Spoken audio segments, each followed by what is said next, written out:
네, 안녕하세요. 광주형 일자리 하면 생각나는 사람 박병규입니다. 전에 광주시 경제부시장을 지냈고요.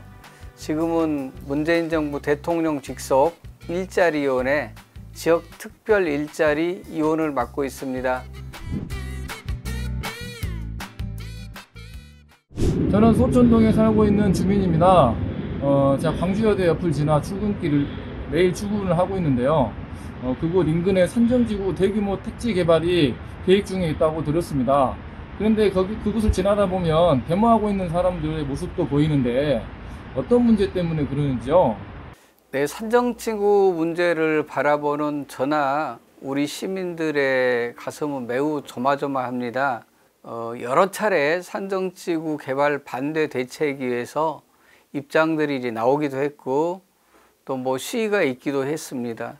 그 내용을 이제 들여다보면은 주민들 입장에서는 주민들의 의견을 무시한 일방적인 개발은 어떤 식으로든 저지하겠다라는 이제 이런 입장입니다. 중간중간 뭐 이제 대화도 하고 뭐 토론회를 뭐 한 차례 정도 한 걸로 알고 있는데 그 토론회도 저도 가서 토론 내용도 이제 들어보고 또 이제 대책위 위원장님의 이제 말씀도 들어봤는데 굉장히 이제 격앙돼 있었고 아무튼 주민 동의 없이 이대로 추진되다가는 정말로 우리 지역 사회가 굉장한 혼란에 빠질 수도 있겠다라는 이런 이제 어떤 이제 느낌도 받았습니다.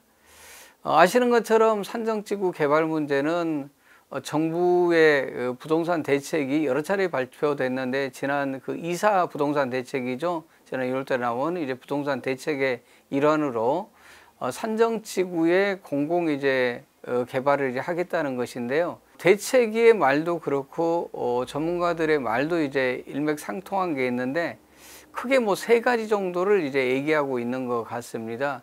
첫 번째는 그 목적 한마디로 정말로 공공 택지 개발이 공공에 이제 부합하느냐 이런 이제 문제 제기가 하나 있는 것 같고요.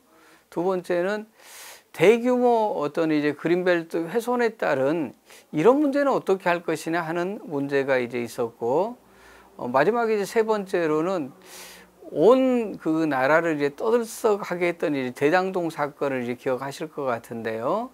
그런 것처럼 개발사에 과도한 이제 이익이 돌아가는 이런 문제는 또 어떻게 할 거냐 하는 이제 문제들이 있는 것 같아요.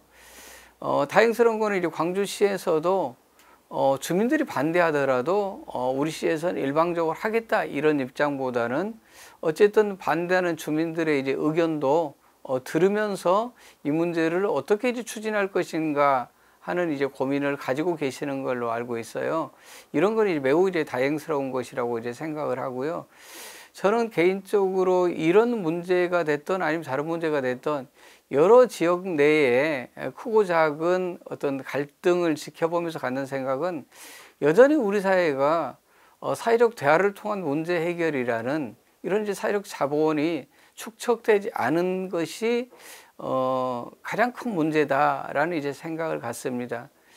많은 사람들이 살다 보니까 당연히 이해관계가 각기 다를 수 있고 그 속에서 또 서로의 어떤 이제 다른 이해 때문에 갈등도 있지만 결국 우리가 다양한 의견들을 어떻게 잘 조정하고 하나로 모아서 행정에서 또는 어떤 민간에서 일들을 이제 하느냐 하는 게 이제 큰 과제인 것 같아요. 그런 점에서 산정지구 택지 개발 문제도 역시 우리 이제 시민들이 함께 관심을 가지고 또 그런 이제 시민들의 어떤 관심과 의견을 행정에서 잘 받아준다라면, 잘 받아 안는다라면 원만하게 해결될 것이다라고 이제 저는 생각을 합니다. 그래서 행정이나 우리 시민들의 역량을 믿습니다.